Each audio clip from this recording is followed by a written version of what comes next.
मित्रों, आपका स्वागत है आपके अपने YouTube चैनल एम के प्रेरणा पर। इन 7 लोगों को कभी अपना दोस्त ना बनाए, ना इन पर कभी विश्वास करें, आपके साथ धोखा हो सकता है। दर्शक बंधुओं, किसी घने जंगल में एक विशाल पेड़ पर गिद्ध अपनी पत्नी और बच्चों के साथ रहता था। गिद्ध की पत्नी बहुत सुंदर और दयालु थी, अपने परिवार का पूरा ख्याल रखती थी। उसी जंगल में एक उल्लू भी रहता था जो गिद्ध की पत्नी की सुंदरता को देखती उसे पाने की लालसा रखता रहता था। उल्लू अपनी चालाकी के लिए मशहूर था। उसने सोचा कि सीधे गिद्ध से टक्कर लेना उसके बस की बात नहीं है, इसलिए उसने एक योजना बनाई। वह गिद्ध से मिलने गया और उसकी तारीफों के पुल बांधने लगा। उसने कहा, गिद्ध भाई, आपकी पत्नी कितनी सुंदर और सुलझी हुई है। आप सचमुच बहुत भाग्यशाली है। मैं आपकी पत्नी की तरह जीवन साथी पाने के सपने देखता हूँ। गिद्ध उल्लू की बातों से खुश हो जाता है, लेकिन उल्लू के मन में गिद्ध की पत्नी को पाने का बीज बो चुका था। कुछ समय बाद उल्लू ने गिद्ध से मित्रता का नाटक करते हुए कहा, गिद्ध भाई, मैं एक पूजा का आयोजन कर रहा हूँ जिसमें आपकी पत्नी की उपस्थिति बहुत आवश्यक है। क्या आप मेरे साथ कुछ दिन के लिए भेज सकते हो? गिद्ध उल्लू की मीठी बातों और मित्रता के दिखावे में आकर मान जाता है और अपनी पत्नी को उल्लू के साथ भेज देता है। पत्नी को फंसाना उल्लू की मनसा थी। उल्लू ने गिद्ध की पत्नी को बहुत आदर और प्रेम दिखाया। उसने उसकी देखभाल की और तरह तरह की बातें करके उसे प्रभावित करने की कोशिश की। धीरे धीरे गिद्ध की पत्नी भी उल्लू के जाल में फंसने लगी। वो उल्लू के ध्यान और व्यवहार से प्रभावित होकर उसकी ओर झुक गई। कि जब अपनी पत्नी को लेने के लिए आया तो उल्लू ने उसे दुत्कार दिया और कहा, अब यह तेरी पत्नी नहीं है। तुम अपनी पत्नी की देखभाल ठीक से नहीं कर पाए, इसलिए अब इसे भूल जाओ। गिद्ध समझ गया था कि उसने बहुत बड़ी भूल कर दी है। धन, स्त्री और संपत्ति दूसरे के हाथ में देने पर वापस लेना बहुत मुश्किल हो जाता है। अपनी पत्नी को खोने के बाद गिद्ध अकेला और हो जाता है। उसने अपने बच्चों को पास बुलाया और कहा, बच्चों, मैंने एक भूल की। ऐसी भूल तुम कभी मत करना। मैंने एक चालाक दोस्त की बातों में आकर तुम्हारी माँ को खो दिया। हमेशा किसी पर भी आंख बूंद कर भरोसा मत करना और हमेशा अपनों की कदर करते रहना चाहिए, क्योंकि जो हाथ से निकल जाए वह वापस नहीं आता। दूसरों की मीठी बातों में आकर अपनों को खो देने की भूल कभी नहीं करनी चाहिए। गिद्ध ने अपनी पत्नी और परिवार को खो दिया, लेकिन उसने अपने बच्चों को यह बताने का प्रयास किया कि भविष्य में वह कभी धोखा ना खा सके। कभी ऐसे लोगों से दोस्ती ना करें जो उन्हें धोखा दे सकते हो। गिद्ध ने कहा, बच्चों, मैं तुम्हें एक शिक्षा से भरी हुई एक कहानी सुनाता हूँ जो हमें यह बताएगी कि किन लोगों पर हमें भरोसा नहीं करना चाहिए और कौन से लोग हमें धोखा दे सकते हैं। गिद्ध के बच्चे बोले, हाँ पिताजी, आप हमें यह कहानी जरूर सुनाइए। तो गिद्ध कहता है, बच्चों, अब तुम ध्यान से सुनो। कर्मगढ़ राज्य के राजा का नाम था मंगल सिंह। मंगल सिंह का इकलौता राजकुमार वीरसेन बड़ा ही प्रतापी और रूप गुण बल से संपन्न था। राजकुमार वीरसेन जब घोड़े पर सवार होकर के निकलता था तो नगर की प्रजा राजकुमार के दर्शनों के लिए अपने अपने द्वार पर आकर खड़ी हो जाती थी, क्योंकि अक्सर राजकुमार किसी जरूरतमंद को देखते तो उसे अपने गले से मोतियों की माला उतार कर दे देती थी, किसी को अपने हाथ से अंगूठी उतार कर दे देती थी, किसी को धन देकर तो किसी को शारीरिक रूप से मदद करती थी। राजकुमार वीरसेन के इसी स्वभाव ने सबका दिल जीत लिया था। तीरंदाजी और घड़सवारी, तलवारबाजी में राजकुमार बहुत ही निपुण थे। राजा मंगल सिंह अपने बेटे से बहुत प्रेम करते थे। इधर धीरे धीरे राजकुमार वीरसेन को कुछ अजीब से सपने आने शुरू हो जाते हैं। कभी कभी राजकुमार के सपने में एक दौड़ता हुआ घोड़ा दिखाई देता था। राजकुमार उसे रोकने का प्रयास करती थी, पर घोड़ा नहीं रुकता था। कभी कभी राजकुमार के सपने में कोई सुंदर राजकुमारी आ जाती थी जिसके हाथ में बरमाला होती थी और वह राजकुमार के गले में बरमाला डालना चाहती थी। वह बरमाला डालने को होती थी, वैसे ही राजकुमार की नींद खुल जाती थी। उन्हें ऐसा लगता था जैसे वो किसी जंगल में भटक रहे हो। सपना शांत होने पर उन्हें एहसास होता था कि वह तो महल में लेटे हुए हैं। राजकुमार ने जब अपने सपने के बारे में अपनी माता श्री को बताया तो रानी ने ज्योतिषियों से अपने पुत्र के बारे में पूछा। तो ज्योतिषियों ने बताया कि महारानी आगे चलकर कि आपके पुत्र बड़े ही अद्भुत काम करेंगे जो आज तक किसी ने नहीं किए हैं। राजकुमार बड़ी से बड़ी मुश्किलों में फंस सकते हैं। राजकुमार का सामना बड़ी से बड़ी विपत्तियों से हो सकता है। ज्योतिषियों की ऐसी स्पष्ट गोलमोल बातें सुनकर रानी घबरा जाती है, क्योंकि राजकुमार वीरसेन रानी का इकलौता पुत्र था। रानी ने अपने पुत्र से कहा, बेटी, अब तुम जवान हो चुके हो और अपने पिता के साथ राज दरबार में तुम जाकर बैठा करो। धीरे धीरे राजकाज का कार्य सीख जाओगे। तुम्हारे पिता के बाद तुम्हें ही तो इस राज का कार्यभार संभालना है। राजकुमार वीरसेन ने अपनी मां की बात मानकर अपने पिता के साथ राज दरबार में बैठने उठने लगा। दर्शक बंधुओं, जब कुछ दिन बीतते हैं तो एक दिन की बात है, राज दरबार में एक अजीब लड़ाई झगड़े का मामला आता है। राजकुमार ने बड़े ध्यान से उस मामले को सुना। तभी राजकुमार को कुछ शोर सा सुनाई देता है। उसने देखा कि उसके पहरेदार एक आदमी से उलझ रही थी। वह आदमी दरबार में अंदर आना चाहता था, पर पहरेदार से अंदर नहीं आने दे रही थी। राजकुमार ने पहरेदार से कहा कि आने दो उसे मित्रों। अनुमति मिलने पर एक आदमी ने दरबार में प्रवेश किया। वह आदमी एक घोड़ों का व्यापारी था। उसने राजा से विनती करके कहा कि महाराज, मैं अरब देश से आया हूँ और आपके लिए बहुत सारे उत्तम नस्ल के घोड़े लाया हूँ। आप एक बार इन्हें देख लीजिए, आपको जो भी पसंद आए आप वो घोड़ा ले लीजिए मित्रों। घोड़े के व्यापारी ने राजकुमार को जितने घोड़े दिखाए उनमें से एक घोड़े पर राजकुमार की नजर गड़ गई। राजकुमार उस घोड़े को देखकर पूरी तरह से चौंक जाते हैं, क्योंकि वो घोड़ा वही घोड़ा था जो उसके सपने में आता था और उस पर बैठकर वह जंगल की सैर करता था। इतने में राजा मंगल सिंह ने अपने पुत्र से कहा, पुत्र, तुम्हें इनमें से कौन सा घोड़ा पसंद आ रहा है? तभी राजकुमार ने उसी घोड़े की पीठ पर हाथ रख दिया जो उसके रोज रोज सपने में आता था। राजकुमार ने पूछा, हे व्यापारी, तेरे इस घोड़े की चाल ढाल कैसी है?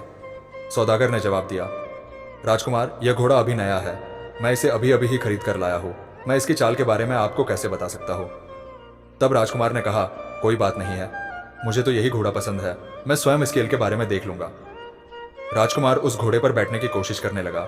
व्यापारी ने कहा, राजकुमार, यह घोड़ा अभी नया है, इस पर मत बैठिए। लेकिन राजा और व्यापारी के मना करने के बाद भी राजकुमार उस घोड़े पर बैठ जाता है। हुआ यह कि राजकुमार के बैठते ही घोड़ा तेजी के साथ दौड़ पड़ा। राजकुमार वीर सिंह उस घोड़े पर काबू पाने की कोशिश करने लगा, क्योंकि राजकुमार किसी भी तरह का घोड़ा चलाने में माहिर। इधर राजा ने देखा कि एक नया घोड़ा राजकुमार को लेकर भाग गया है तो राजा घबरा जाता है।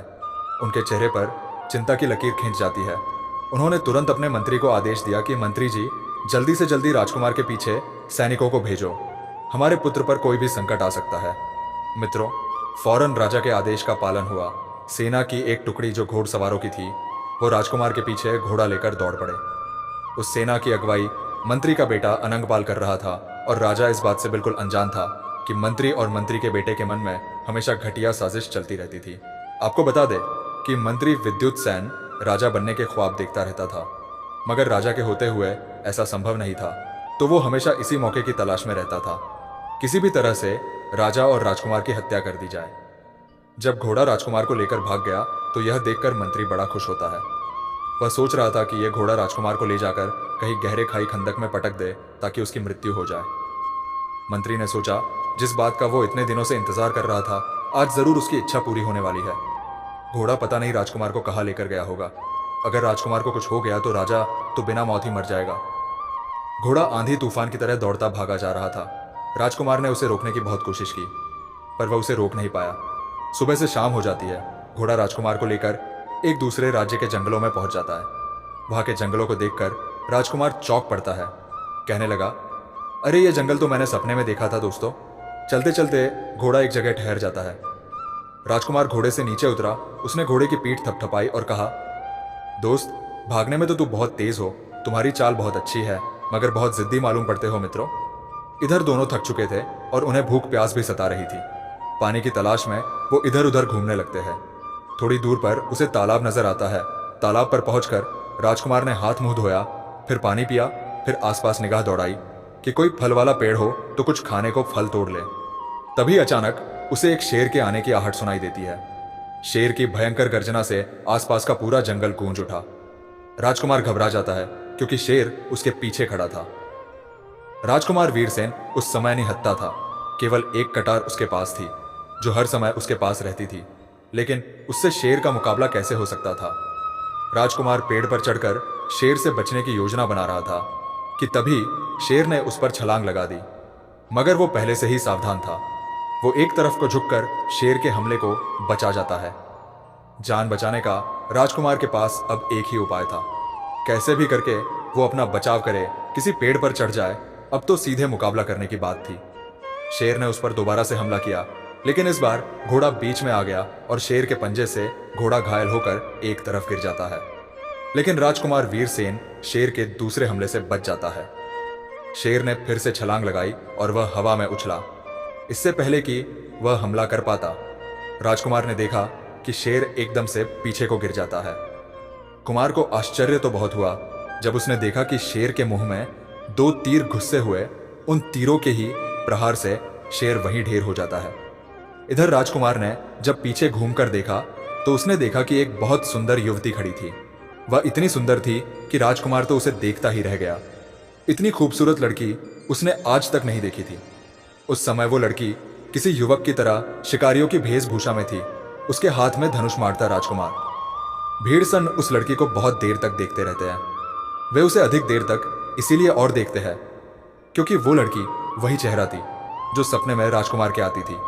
वो तो उसे ना जाने कब से जानता था। जंगल में शाम को जब अंधेरा फैलने लगता है, उस युवती के प्रति मन में एक मोह सा बढ़ता जा रहा था। वो सोच रहा था कि कहीं मैं किसी परिचित नगरी में तो नहीं घूम रहा हूं। उस लड़की ने बोला, आप ठीक तो है ना? हाँ ठीक है। लड़की ने कहा, चलिए आप हमारे साथ चलिए।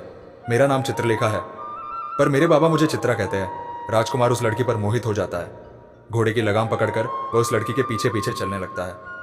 वह लड़की कहने लगी, राजकुमार, मैंने अपनी कुटिया के सामने से आपको घोड़े पर बैठकर जाते हुए देखा था। फिर थोड़ी देर बाद शेर की दर सुनकर मैं समझ गई, जरूर आप पर वह शेर हमला करने वाला है। मुझे यहाँ की एक एक बात पता चलती रहती है, और वो शेर तो वैसे भी दुष्ट था। उस लड़की की बात सुनकर राजकुमार को बड़ा आश्चर्य हुआ। सोचने लगा, यह लड़की तो शेर का नाम ऐसे ले रही है जैसे वह कोई शेर नहीं बल्कि कोई इंसान हो। चित्रा ने राजकुमार से पूछ, आपका नाम क्या है? राजकुमार ने अपना पूरा परिचय दिया कि मैं करमगढ़ के महाराज मंगल सिंह का पुत्र वीर सिंह हूँ, और इस बिगड़ैल घोड़े की वजह से मेरा यह हाल हुआ है। पूरे दिन से तो मैं वैसे भी थका हुआ था, और ऊपर से उस शेर का भोजन बनने जा रहा था। वह तो भला हुआ कि आपने देख लिया, नहीं तो आज मैं और मेरा घोड़ा दोनों ही ऊपर चले गए होते। चित्रा ने बड़ा अफसोस जाहिर किया। चलो कोई बात नहीं। बातों बातों चित्रा के बाबा की कुटिया आ जाती है। चित्रलेखा ने कुटिया के अंदर अपने बाबा को आवाज लगाई। कुटिया के अंदर से एक राशि निकलकर आते हैं और चित्रा के हाथ में धनुष बाण देखकर थोड़ा गुस्सा भरे लहजे में कहने लगे, बेटी, आज फिर तुम अपना धनुष बाण का खेल लेकर बैठ गई हो। चित्रा बोली, बाबा, आज मैंने इस धनुष बाण की सहायता से इस नौजवान की एक शेर से जान बचाई है मित्रों। राजकुमार वीरसेन ने चित्रा के बा को अपना परिचय दिया। परिचय जानकर आरशी को बड़ी खुशी हुई। आरशी ने चित्रा को कहा, बेटी, तुम इस नौजवान के खाने पीने की व्यवस्था करो। मैं इस बेचारे घायल घोड़े के उपचार के लिए दवा तैयार करता हूँ। मित्रों, इस प्रकार उनके बीच आपस में वार्तालाप होने लगता है। राजकुमार ने पूछा, हे रिसीवर, मैं बड़ा हैरान हूँ।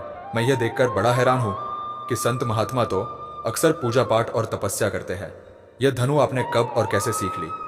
इतनी निडरता और शेरों से मुकाबला कर लेने की बहादुरी यह संत महात्माओं के रक्त में तो नहीं होती है? कृपया मुझे बताइए।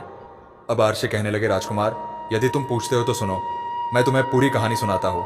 यह लड़की मेरी कन्या नहीं है। एक दिन की बात है, गंधर्व राज की कन्या चित्रलेखा अपने महल के छज्जे पर खड़ी हुई थी।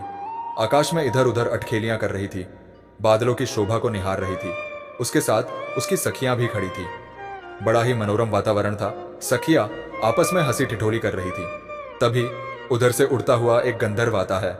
उसने राजकुमारी चित्रलेखा को देखा तो उसके रूप को देखकर उस पर मोहित हो जाता है, और वह दुष्टता का भाव मन में भरे हुए उधर से उड़ते हुए राजकुमारी चित्रलेखा का धोखे से हरण करके ले जाता है। चित्रलेखा भी बहुत वीर और साहसी थी। तुमने तो उसे देख ही लिया है कि वह धनुर्विद्या में कितनी पारंगत है, और भी कई कलाएं उसे आती है।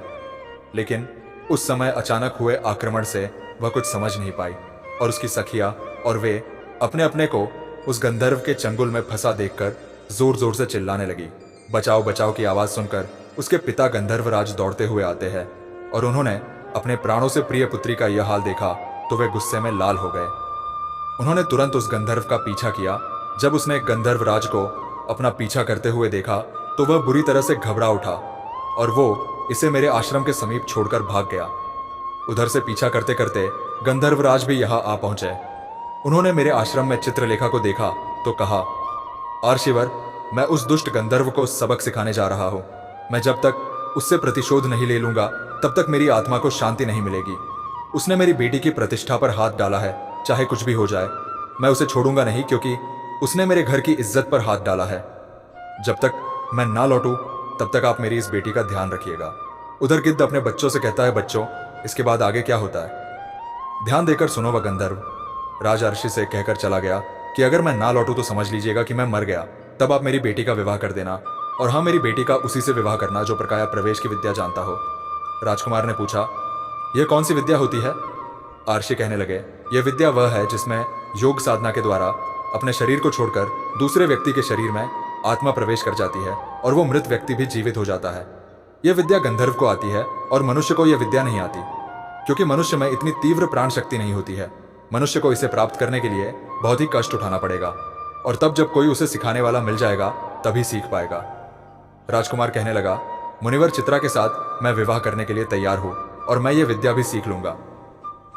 आर्षि ने जब यह सुना तो आर्षि भी बड़े प्रसन्न हो गए। उन्होंने ऐसी सांस ली जैसे उनके सिर से कोई बड़ा सा बोझ उतर गया हो। कहने लगे, लेकिन राजकुमार, आप तो प्रकाया प्रवेश की विद्या नहीं जानते हैं। राजकुमार ने कहा, आर्षिवर, हम सूर्यवंशी हैं और हम अपनी जान पर खेलकर भी अपने वचन का मार रखते हैं। मैं राजकुमारी चित्रा से विवाह तो कर लूंगा, लेकिन मैं उसे तब तक स्पर्श नहीं करूंगा जब तक मैं पर काया प्रवेश की विद्या नहीं सीख लेता। मैं उसे एक अलग महल में रखूंगा और अपने महल में उसे नहीं ले जाऊंगा। आर्षि ने कहा, आपसे बढ़कर योग पात्र मुझे कौन मिलेगा? आज तक इंतजार करता रहा, मुझे आज तक कोई ऐसा नहीं मिला। ऐसे तो यह बेचारी कन्या आजीवन कुमारी ही रह जाती। इसलिए मैं आपकी बातों पर विश्वास करता हूं और मैं इसे विवाह की अनुमति देता हूं। अब राजकुमार ने बड़ी खुशी से आर्षि का आशीर्वाद लिया। इधर चित्रा ने तब तक भोजन तैयार कर दिया। उसने भी अपने विवाह की सारी बातें आर्षि के मुंह से सुन ली थी और वह राजकुमार वीरसेन के सामने बड़ी ही शर्मीली मुद्रा में आती है। इस प्रकार वह और भी सुंदर लग रही थी। ऋषि ने अपने आश्रम पर अन्य अर्षियों को, अर्षि पत्नियों को और कन्याओं को आमंत्रित किया। विवाह की वेदी बनाई गई। सबकी मदद से छोटे से समारोह का आयोजन किया गया। चित्रा का फूलों से श्रृंगार कर दिया गया। सभी उस अद्भुत विवाह के साक्षी बन गए। चित्रा बरमाला हाथ में लिए खड़ी थी और राजकुमार वीरसेन के गले में डालने जा रही थी। यही दृश्य राजकुमार ने अपने सपने में देखा था।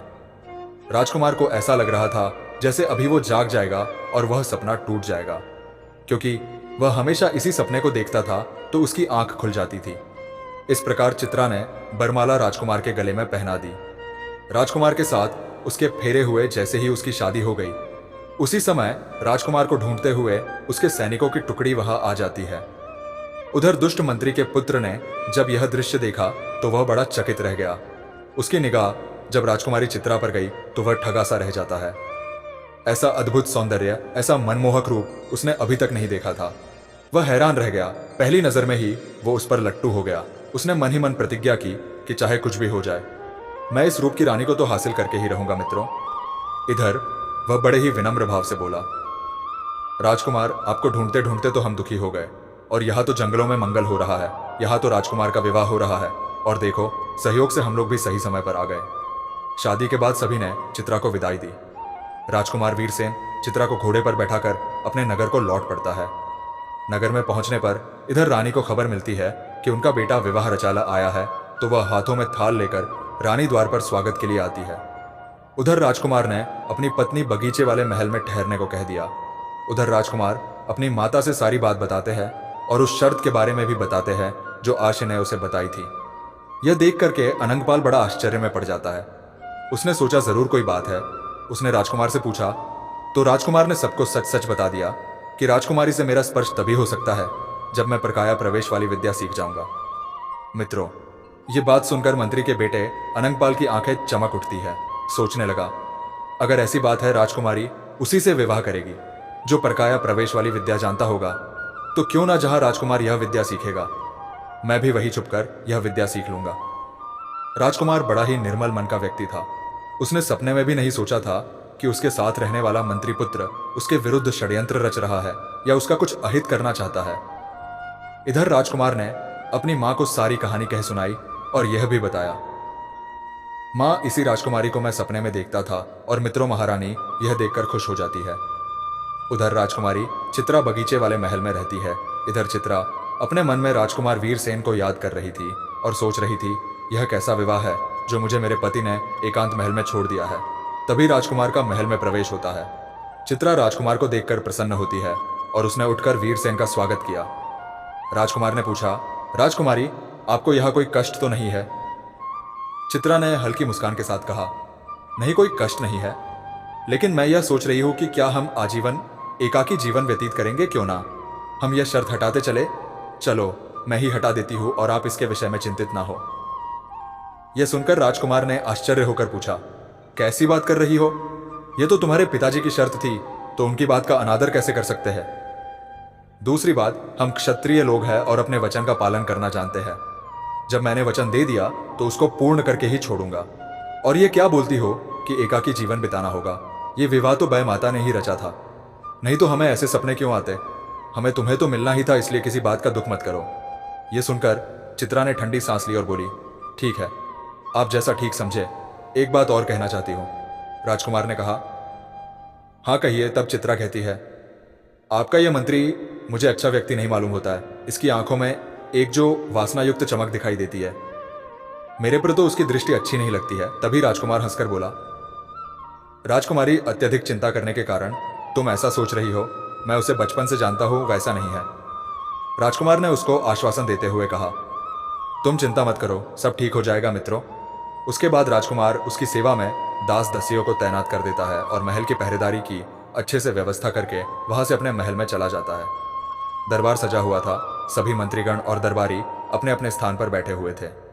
आज दरबार में इसी बात की मंत्रणा हो रही थी कि राजकुमार का विवाह तो हो गया, पर उसके साथ जब तक वह शर्त जुड़ी है, वह अपनी पत्नी को पत्नी रूप में स्वीकार नहीं कर सकता। इस विषय में क्या किया जाए? राजा ने मंत्री से पूछा। मंत्री, बताइए, इसका निदान क्या हो? इस विद्या को सिखाने वाला हमें कहाँ मिलेगा? उन्हें ढूंढिए। मंत्री ने कहा, महाराज, मुझे एक योजना सही लग रही। आप यात्रियों के ठहरने के लिए अच्छे अच्छे यात्री गृह और धर्मशालाएं बनवा दो। उनमें दूर दूर के लोग, व्यापारी आकर के ठहर। जब नए नए लोग आएंगे तो उनसे नई नई जानकारियां मिलेंगी। उनसे हमें यह भी पता लग जाएगा कि वो विद्या कौन जानता है और कौन सिखा सकता है। राजा को मंत्री की युक्ति बहुत पसंद आई। उन्होंने फौरन आदेश दिया कि नगर में उचित स्थानों पर अच्छे अच्छे यात्री गृहों का निर्माण किया जाए। दर्शक बंधु, अब तो जोर जोर से काम होने लगा। थोड़े ही दिनों में यात्री गृह बनकर तैयार हो गए। अब तो दूर देश के यात्री व्यापारी सभी लोग आकर उनमें ठहरते थे। मंत्री और राजकुमार रोज उन स्थानों पर जाकर देखते थे और उनसे पता लगाते थे। हर यात्री से पूछते थे, उनसे परिचय करते थे। ऐसे ही एक दिन एक यात्री से उनकी ऐसी भेंट होती है।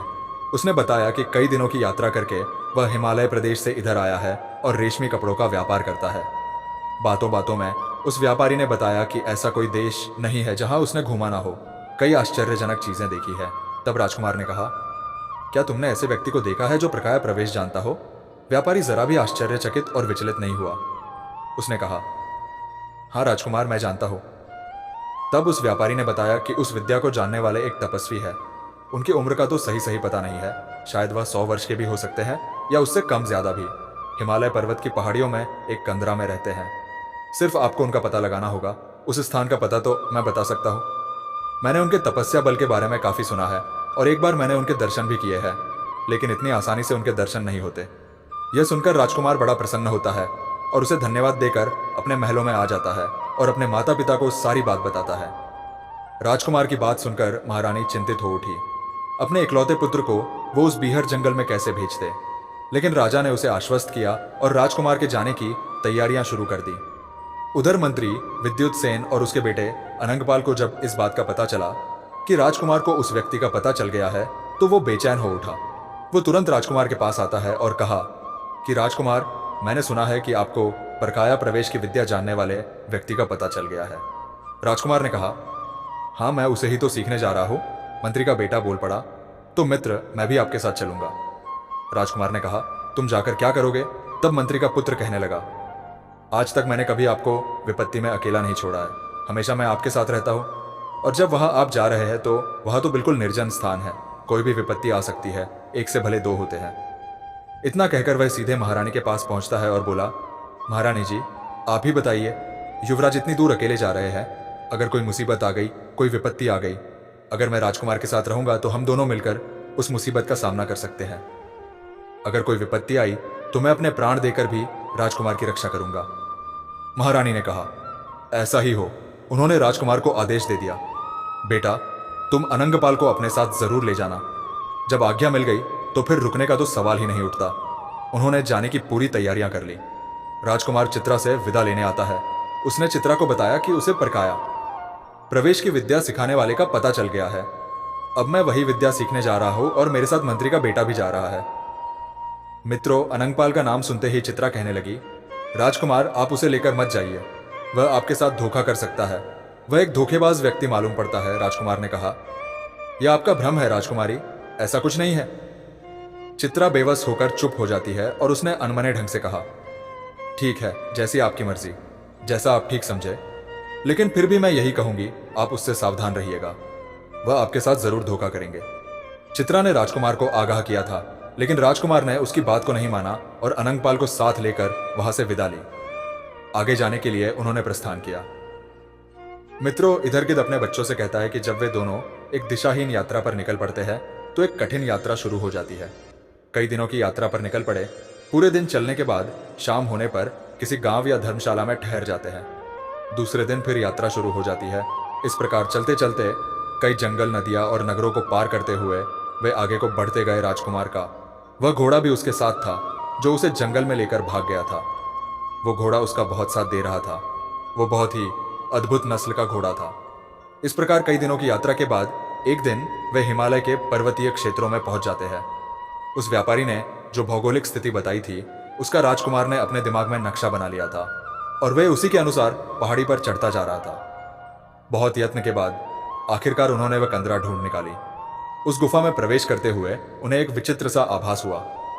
उसमें एक तपस्वी समाधि लगाए बत वे दोनों उनके सामने जाकर बैठ गए। धीरे धीरे पूरा दिन बीत गया, पूरी रात बीत गई, मगर ऋषि की समाधि नहीं टूटी। इस प्रकार से दूसरा दिन भी बीत गया। अब मंत्री के बेटे को बहुत झुंझलाहट होने लगी।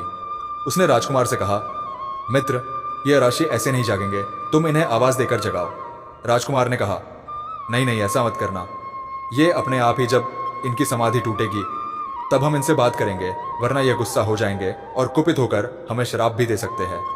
ऐसा करते करते उनको 3 दिन बीत जाते हैं।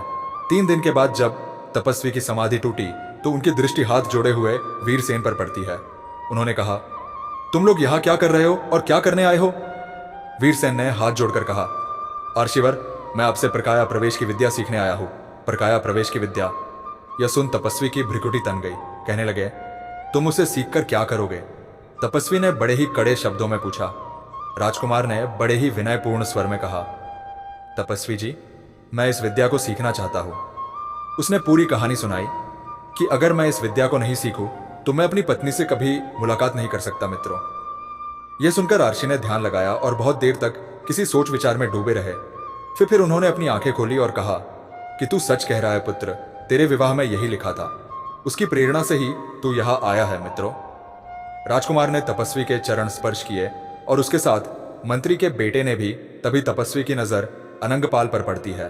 तपस्वी ने राजकुमार से पूछा, यह व्यक्ति कौन है? तब राजकुमार ने बताया, यह उसके मंत्री का बेटा और मेरा मित्र है, यह भी प्रकाया प्रवेश की विद्या सीखना चाहता। तो अनंगपाल कहने लगा, हाँ हाँ रिसीवर, मैं भी यह विद्या सीखना चाहता हूँ। तपस्वी ने पूछा, तुम यह विद्या सीखकर क्या करोगे? जवाब दिया, मैं राजकुमार के साथ आया हूँ। अगर इस पर कोई विपत्ति आ जाएगी तो मैं इसकी रक्षा करूंगा।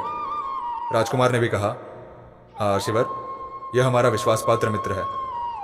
राजकुमार ने उसकी थोड़ी सिफारिश की। तपस्वी जी थोड़ी देर तक मनन करते रहे, फिर कहा, अच्छा तू कहता है तो ठीक है, मैं तेरे कहने से इसे विद्या सिखा देता हूं, लेकिन यह इस विद्या के लायक नहीं है। इस विद्या का यह दुरुपयोग कर सकता है, यह धोखेबाज है, तुम्हें हानि पहुंचा सकता है। राजकुमार ने कहा, नहीं तपस्वी जी, ऐसी बात नहीं है, यह ऐसा कभी नहीं करेगा। तपस्वी ने कहा, ठीक है, जैसी तेरी इच्छा मित्रों। उसके बाद आर्षि वो विद्या सिखाना शुरू करते हैं। बहुत ही कठिन कठिन क्रियाएं थी, बहुत ही कड़ी मशक्कत थी, लेकिन वे दोनों जी जान से उसे सीख रहे थे। इस दौरान राजकुमार तपस्वी की सेवा भी करता था। तपस्वी उसके स्वभाव से बहुत प्रसन्न रहती थी। धीरे धीरे जब दोनों प्रकाया प्रवेश की विद्या में सफल हो जाते हैं तो फिर वे अपने नगर को वापस लौटने की तैयारी करती है। दूसरे दिन सुबह उन्हें वापस जाना था। आधी रात का समय था। राजकुमार अपने स्थान पर गहरी नींद में सोया हुआ था। चारों तरफ शांति का वातावरण था। इधर मंत्री का पुत्र धीरे धीरे राजकुमार के पास आता है और उसने अपना खंजर निकाला। राजकुमार को मारने के लिए जैसे ही उसने हाथ ऊपर उठाया तभी पीछे से तपस्वी ने अपने लोहे जैसे कड़े जैसे हाथों से उसे पकड़ लिया और उसे एक तेज झटका दिया। उसके हाथों से छूटकर खंजर दूर जा गिरा। वे तपस्वी गुरतेज, तुम नहीं जानते हो तपस्वी, उसको घसीटते हुए अपनी गुफा में ले जाते हैं। अब वह तपस्वी के पैरों में गिर जाता है और अपने प्राणों की भीख मांगने लगता है। तपस्वी ने कहा, मैंने तो पहले ही वीरसेन को आगाह किया था कि यह धोखा देगा और तभी से मैं तुझ पर निगाह बनाए हुए था। मैं जानता था कि तू किस उद्देश्य से यहाँ आया है। जब तक तेरा उद्देश्य पूरा नहीं होता तब तक तू नुकसान नहीं पहुंचाएगा। पर काया प्रवेश की विद्या तूने सीख ली। तू इसी दिन का इंतजार कर रहा था, अब तू अच्छी तरह सोच ले। अगर तूने रास्ते में वीरसेन को नुकसान पहुंचाया तो तू सारी उम्र पछताएगा। इतना कहकर तपस्वी ने मंत्री के बेटे को ऐसा झटका मारा कि वो दूर जा गिर। यह बात राजकुमार को पता नहीं थी। अगले दिन दोनों ने तपस्वी के चरणों को प्रणाम किया और उनका आशीर्वाद लेकर वहां से चल पड़े। जाते समय भी तपस्वी ने राजकुमार को आगाह किया था कि सावधान रहना, उनकी एक दुर्गम यात्रा फिर शुरू हो जाती है। कठिन यात्रा को झेलते हुए पहाड़ों से नीचे उतरकर मैदानी इलाकों में आ जाते हैं। चलते चलते उन्हें कई दिन बीत जाते हैं। धीरे धीरे उन्होंने एक अत्यंत विकराल घने जंगल में प्रवेश किया।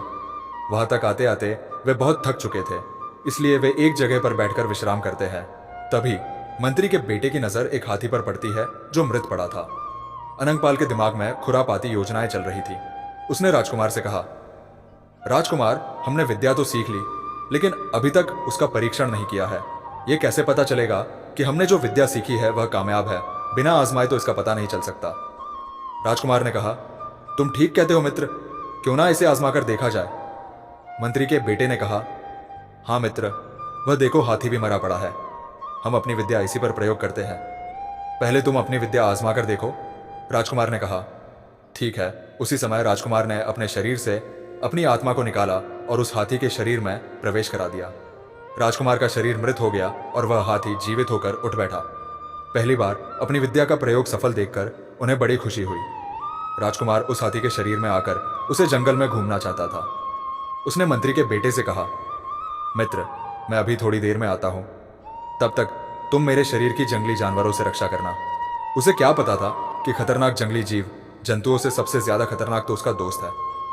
मंत्री के बेटे ने जैसा सोचा था ठीक वैसा ही होता है।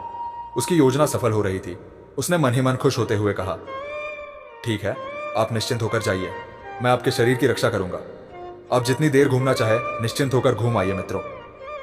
इधर राजकुमार हाथी के शरीर में खूब आनंद से जंगल में घूम रहा था।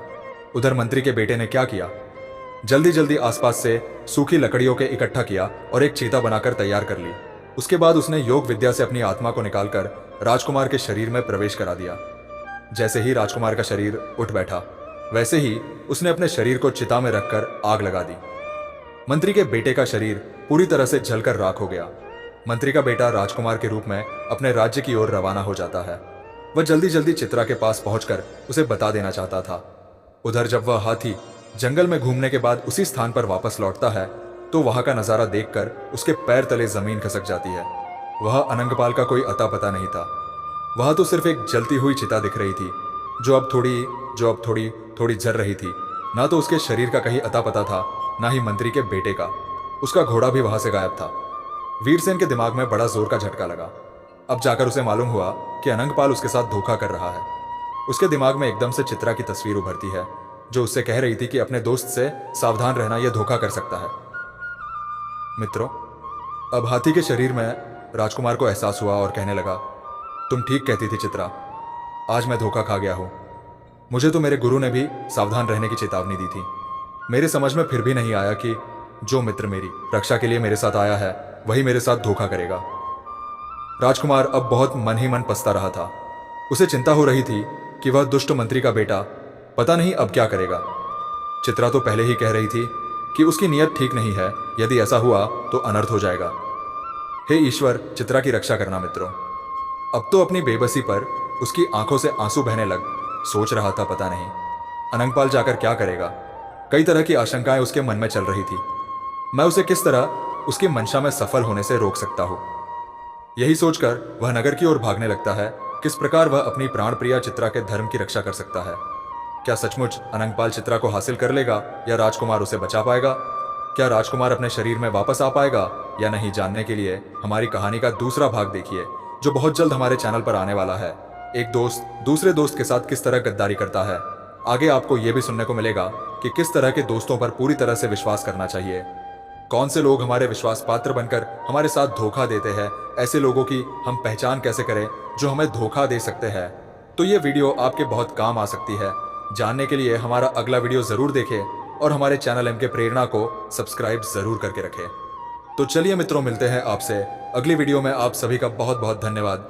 जय श्री कृष्णा।